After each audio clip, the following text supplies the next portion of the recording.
BPSC TRE 1 to 5 में सफल अभ्यर्थियों के लिए बिहार सरकार शिक्षा विभाग के द्वारा प्रेस विज्ञप्ति जारी की गई है। यानी कि आपके काउंसलिंग से संबंधित यह जो है प्रेस विज्ञप्ति जारी की गई है। देखिए, बिहार लोक सेवा आयोग द्वारा विज्ञापन संख्या 26/2023 के आलोक में विद्यालय अध्यापक कक्षा 1 to 5 का परिणाम घोषित किया जा चुका है। सफल अभ्यर्थियों को सूचित करना है कि इन कक्षाओं के सभी की काउंसलिंग संबंधित जिलों में, यानी कि आपका जो जिला दिया गया है उसमें दिनांक 20/10/2023 से सुबह 9:30 बजे से प्रारंभ हो जाएगी और कई चरणों में चलेगी। यानी कि अभी जो बताया गया था कि हाल ही में इससे पहले जो नोटिस आया था उसमें अलग दिन दिया गया था, लेकिन कल से ही यानी कि 20 तारीख से ही यह सुबह 9:30 बजे से आपका काउंसलिंग शुरू हो जाएगा। सफल अभ्यर्थियों से अनुरोध है कि शिक्षा विभाग की विभागीय वेबसाइट, जो कि ये दिया हुआ वेबसाइट, इस पर अपना क्रमांक, रोल नंबर देख लें कि उनकी काउंसलिंग किस चरण में है और तय तिथि को ही काउंसलिंग हेतु उपस्थित हों, ताकि काउंसलिंग केंद्रों पर अनावश्यक भीड़ न हो। यानी कि भीड़ को कमी करने के लिए भी ये चीज़ किया गया है कि वैसे ही अभ्यर्थी जाएँ जिनका काउंसलिंग एक दिन में होना है। तो अब देखते हैं कि किनका काउंसलिंग कब है। ये देखिए, ये रहा काउंसलिंग से संबंधित बिहार सरकार शिक्षा विभाग विद्यालय अध्यापक 1 to 5 के सफल अभ्यर्थियों के काउंसलिंग से संबंधित दिनांक 20/10/2023 को काउंसलिंग के लिए आने वाले विद्यालय अध्यापक 1 to 5 के सफल अभ्यर्थी बीपीएससी के मेधा सूची के पृष्ठ 1 से 17 पर अंकित अभ्यर्थी। अब ये बताते हैं कि 1 से 17 पर अंकित अभ्यर्थी क्या है और इनका कब से रिजल्ट है, तो इसके बारे में हम आपको बताते हैं। इसके लिए PDF आपको खोलना होगा, जिस पर आपका अब ये रहा आपका जो रिजल्ट आया था उसका PDF रहा।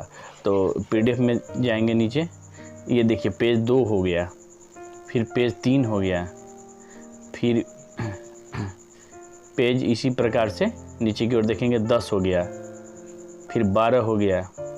इसी प्रकार से अब जब नीचे जाते जाएंगे 16 हो गया, 19 हो गया, फिर 21 हो गया।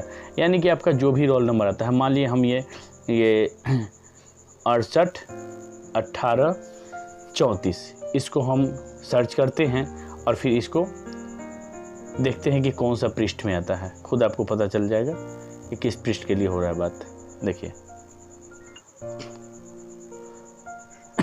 ये आ गया। अब मान लीजिए किसी अभ्यर्थी का ये है, तो फिर हम देखेंगे कि कहाँ पर है, ये कितना नंबर पेज में है।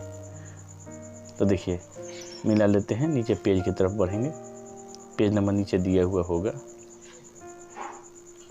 यानी कि ये 21 नंबर पेज में था, ये 21 नंबर पेज में है। तो आपको क्या करना है कि अब 21 नंबर पेज देख लेना है काउंसलिंग के। तो देख सकते हैं यहाँ पर 2 नंबर में दिया गया है, यानी कि 21/10/2023 को काउंसलिंग के लिए आने वाले विद्यालय अध्यापक 1 to 5 के सफल अभ्यर्थी बीपीएससी के मेधा सूची के पृष्ठ 18 से 34, यानी कि जिनका 21 नंबर पेज में आया है वो 18 से 34 में होंगे, तो उनका काउंसलिंग 21 तारीख को होगा। उसी प्रकार से जो लोग अपना रोल नंबर सर्च करेंगे और नीचे देखेंगे उनका कितना पेज आ रहा है, तो मान लीजिए किन्हीं का पेज आएगा 35 से लेकर 51 के बीच में, तो उनका आएगा कब, यानी कि 22 तारीख को काउंसलिंग होगा। उसी प्रकार से 52 से लेकर 68 के बीच में आएगा तो कितना होगा, यानी कि 23 तारीख का उनका काउंसलिंग होगा। आप लोग PDF देखिए कि यानी कि यहाँ देख सकते हैं कि 102 पेज दिया गया है। जो रिजल्ट आया है उसमें 102 पेज हैं। तो 1 से 2 पेज जो हैं इन सभी का अलग अलग तिथि पर काउंसलिंग होगा। तो देखते हैं कि काउंसलिंग में क्या दी। तो यहाँ देखें उसी प्रकार से 24 तारीख का है, फिर यानी कि 69 से लेकर 85 पेज, फिर 25 तारीख का है 86 से लेकर 102 पेज, यानी कि आपका रोल नंबर अगर 86 पेज से लेकर के 102 के बीच में आता है तो आपका काउंसलिंग 25 तारीख को होगा। तो ये काउंसलिंग से संबंधित महत्वपूर्ण सूचना है कि यानी कि आपका जो काउंसलिंग का डेट था वो 22 तारीख से शुरू होने वाला था, लेकिन अब 22 तारीख से न शुरू होकर के 20 तारीख से शुरू हो रहा है। तो सभी अभ्यर्थी जान लें इसको और अपना जो रोल नंबर है उसको देख करके और अपने समय पर पहुँचें। इसी प्रकार के खबरों के लिए मिलते रहेंगे, तब तक के लिए धन्यवाद।